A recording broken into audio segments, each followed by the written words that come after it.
Welcome to Lake Chickamauga. And today, it's going to be all about the chick magnet on its own turf on Lake Chickamauga. There we go. We're fixing to get after it right here in just a second. Chickamauga is a fluctuation lake. It has a 7-foot drawdown. When you got this creek, and it really never is dirty all that much, but in the spring especially, you might get a couple of times a year that this water gets dirty and starts to warm up. And that's when that bait, the 24, which is now the chick magnet, really came to life. And this is one of the areas that we really caught them in. So we're gonna try to catch us a big bass.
We're at Lake Chickamauga, right here in my hometown of Dayton, Tennessee, and we're fishing a chick magnet on Lake Chickamauga. It's origination. It's a bait that me and a good friend of mine, Marion Tipton, came up with. We call him Tip. Tip was a bait carver, carved balsa for many years, and he came up with this bait after I'd kind of came to him and I wanted a particular bait, which was a flat side that was castable, but had the action of a flat side, but a lot more usable. I brought him a bait one afternoon to see, can you actually cut me one that looks something like this? He said, absolutely. So like, to my surprise, he shows up the next morning, he's got this bait. It kind of starts from there. We start modifying and getting exactly like, you know, what we want out of it. And before long, you know, we're catching fish on it. I actually win a tournament on it maybe a month or so later, catch a 24-pound stringer on it, and of course it gets the name 24. And from then on, we produced a few more of them, and they were ours. We didn't really share them with anybody, only a couple guys. And it stayed in our tackle box for many years. As a really good secret, it was my best crankbait in my box by far. Here we go, and it catches them. Bottom line, it catches them. No big one, but it is the first one we've caught. Take us 30 minutes or so. Numero uno anyway. He's not a keeper, but white. Know he's coming up out of that river, so good sign. Here we go. Maybe a little bigger one. Yeah, that's a good one. That's a good one right there. Golly, boom.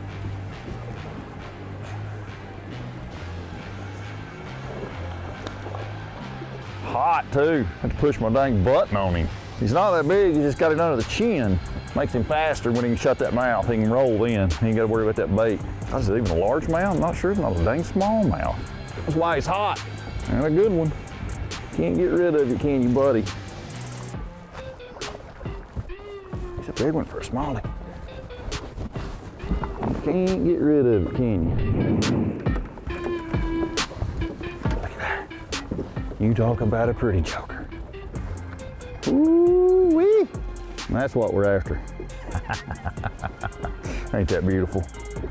Ain't that beautiful? This time of year, on that color plug, on that chick magnet, I've caught a ton of big bass. And we catch a lot of smallmouth this time of year. As far as big ones, we don't catch very many little ones, but that's a good one. That one's, he's over 4 for sure, probably 4 3/4. Beautiful, beautiful, beautiful. Let's get him back into the chick. See, bud, appreciate you.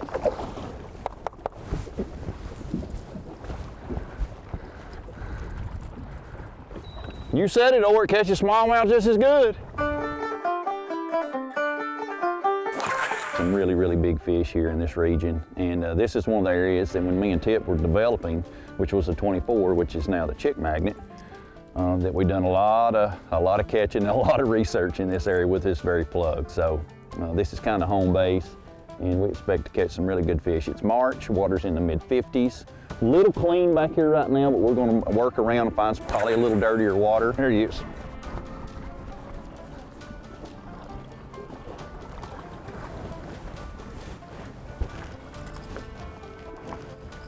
A largemouth, but boy, he's slick as snot. The ideal conditions are dirty water, as far as shallow, dirty water, 3 to 5 feet. And let's just back that up. Let's go from 1.5 feet to 5 feet deep. Dirty water. Not just necessarily muddy water, but dirty water. That's when it excels. And I'm gonna say upper 50s to low 60s is usually absolutely prime for it. It'll catch them in a lot colder and it'll catch them in warmer, but the prime is that mid 50s to pushing 60 degrees. There's something.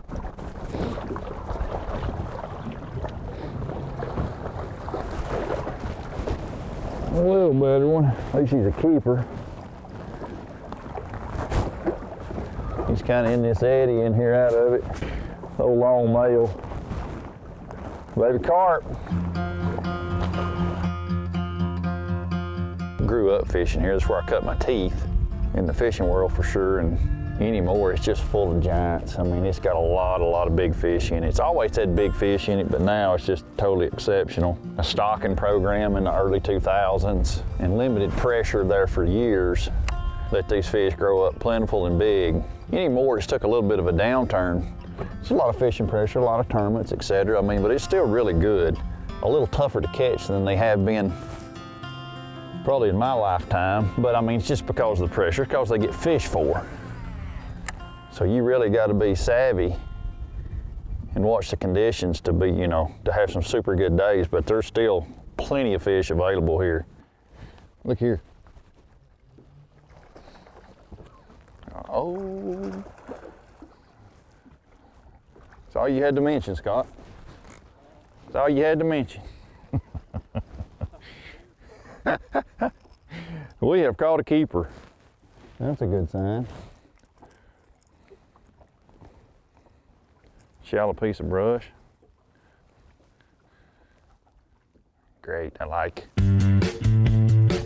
On how to fish a crankbait, you think, well, you just throw it out there and wind it in. Well, yeah, it is sort of that simple, but it's kind of not. Just like we went through here, once we got into cleaner water and we figured out those fish were deeper, you got to adjust that. If you want a bait like a chick magnet, which has a, you know, a pretty hard thump in that cold water, fish really like that. So if you want to get that bait deeper, because it only wants to go 3.5, 4, 5 feet deep on like a 14-pound line. If you want the bait to go deeper, you've got to put it on smaller lines so it'll drive deeper. It has less resistance on the line. It can get down there, well, I know I can get it 7+ feet deep. To adjust how deep you're fishing, it's as simple as adjusting your line size. I mean, if you want it to run shallower and still wobble hard, still kick hard, use it on a big line. If you want it to drive it deeper, just put it on a smaller line and it'll drive deeper.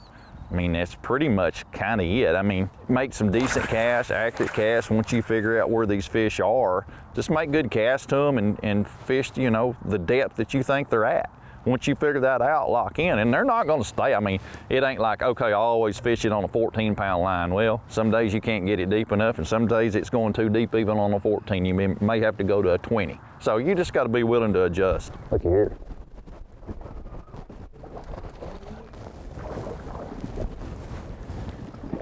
Not what we're looking for, he's a little better. Not quite what we're looking for. When we originally made the bait, me and Tip, it was to catch fish under tough conditions, and conditions are tough. You've got cold, muddy water rolling in, and we caught fish. The chick magnet catches fish when this water is cold and muddy. Keeper anyway. Well, that's 4 in what, 6 or 7 minutes. That's good. A little better one. So kind of figure something out here a little bit. There he is. There's a big one. Good gosh, and that is a big one. So don't get me in that brush. Don't get me in that tree. Stay on there, Joker. We need to see you. A little better than we have. Good gosh. Got one hook. Got one hook. That sucker's so mean.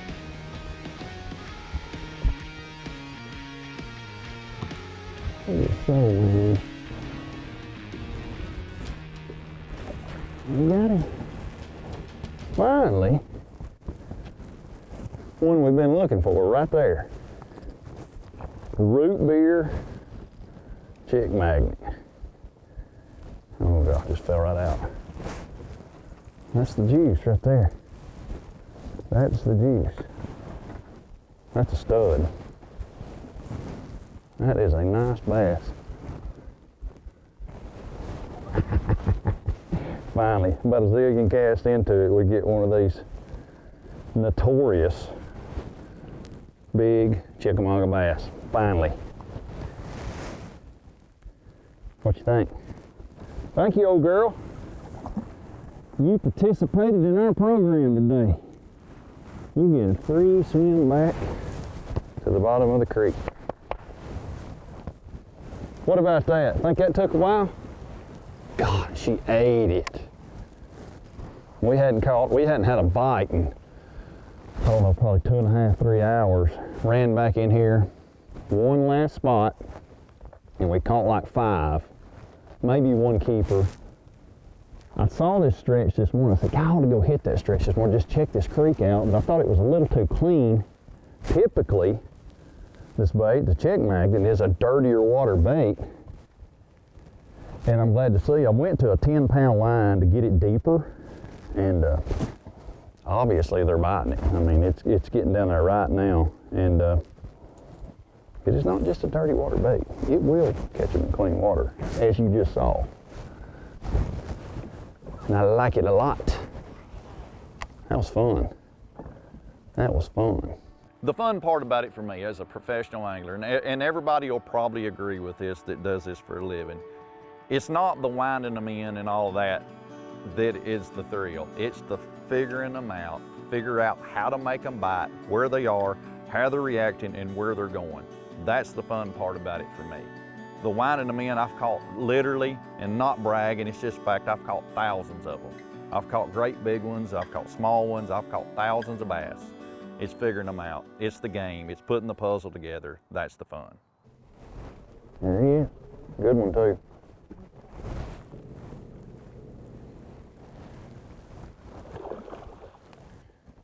Nice old chunk right there.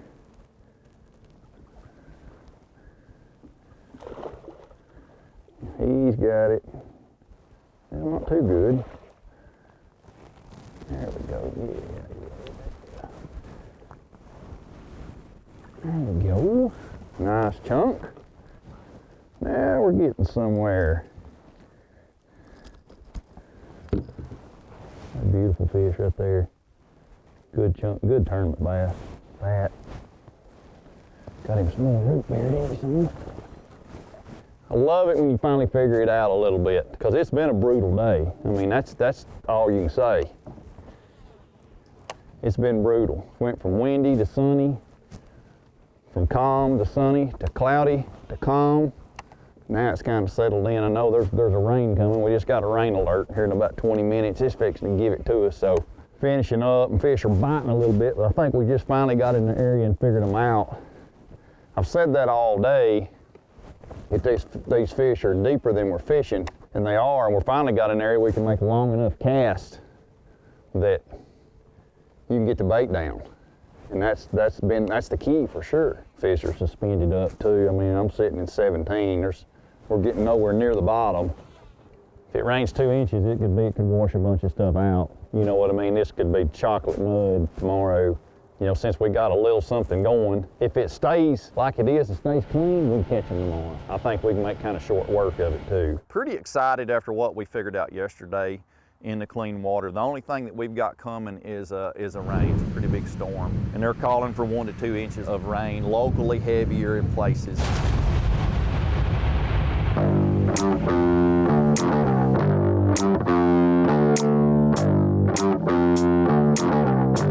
Well, you know, we had a flood last night. I mean, it literally a flood. And I'm looking for this water coming in, no doubt. There's a fish. Pretty good one. Definitely a keeper. I'm trying to check out this run in, see what's running in, what's running out. And it's so much running in, we kind of avoided that horrible runoff because it's just too dirty. That's a nice fish right there though. Neat old red. That's a good sign. I mean, that's the first time we came out on the channel here. Water out here looks perfect. The water running in out of the creek is super, super dirty. And you're wanting to stay around that dirty water, but maybe not just like dead in the center. That fresh mud is another one, an oat stick. You're wanting to stay away from just that fresh dirt, but kind of on the edge of it.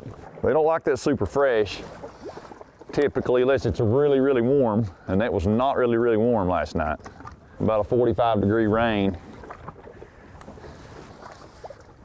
And it's cold out here today. I mean, it's chilly.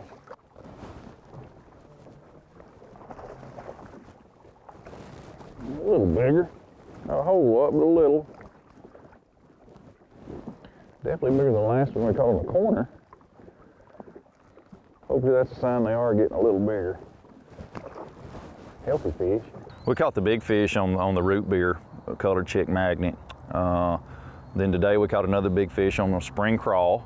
And we caught the big smallmouth on, I believe it was tomato soup. So we went through, you know, several different colors there. We went through the dirty, dirty watercolors, which are your reds and your chartreuses, all the way to root beer, which is, you know, I'm not saying that's a super clear watercolor, but when that water cleans up, that root beer is pretty tough to beat. You need more than one color, and that kind of proved it the last couple of days. We had several different colors and we caught fish on all of them, but you got to roll through when you get the conditions and the watercolor changes, the depth of water changes, the sky from sun to clouds. You've got to roll through those colors. The darker it gets, you know, I tend to throw something that's brighter like a red, and the cleaner the water gets and high skies, I tend to throw something that's more natural, maybe a root beer or a shad pattern. So, but you need several different colors or you're not going to be very successful. Uh-oh. I've got something big if it's a bass. Oh yeah.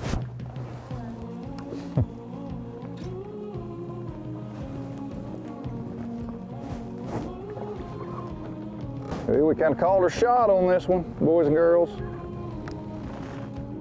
We can get him in. We've got him hooked. Oh yeah. He is far from done. And we got us a nice one. Look at there. You don't think he's got a face full?